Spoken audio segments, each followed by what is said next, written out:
Okay, this is a little demonstration here at Carl Broman Medical Center on the Avea mechanical ventilator. We have two machines here that provide positive pressure mechanical ventilation. We have our Puritan Bennett 980 and we have the Avea mechanical ventilator. This one stands out. It's in periwinkle blue.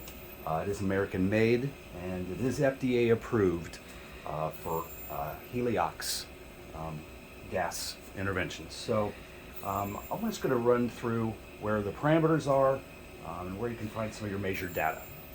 First and foremost, we're going to go to modes. This is all touchscreen. You tap up here, and here are your modes.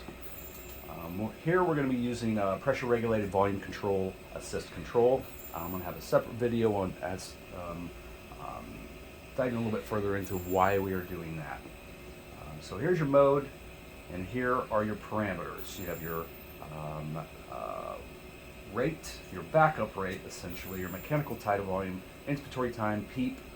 We have our flow trigger, which just makes the machine, we adjust it to make sure the machine is sensitive enough for patient breath initiation. And then the FiO2, of course. Have some measured values over here. If you are not a fan of touchscreen, we do have hard key selections that surround this machine as well. What you might find is that your machine is in a different screen than the main screen. The main screen we like because we have measured values and scalars that kind of help us determine if the patient is trapping air, if they're asynchronous, or if there's a leak within the system, or airway secretions as well.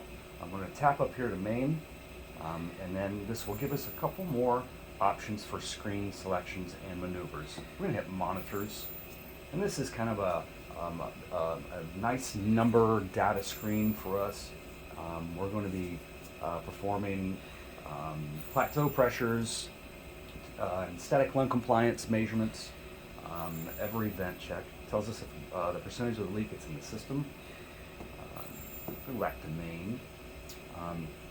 On the outside here, we have alarm silence. That's a good one. Alarm reset. Our alarm limits.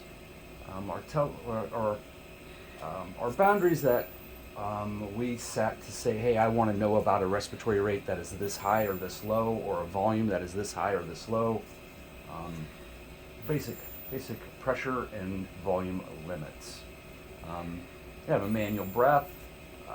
Hit that, it's going to give a mechanical breath. Here is an important selection here. Suction will not only provide 100% FiO2, but it also cancels the alarms.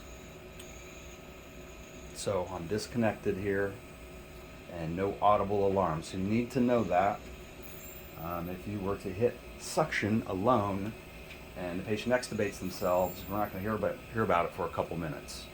If you just want to give a quick little increase in FiO2, you just hit increase O2. There you go. All right, that's a quick little tutorial.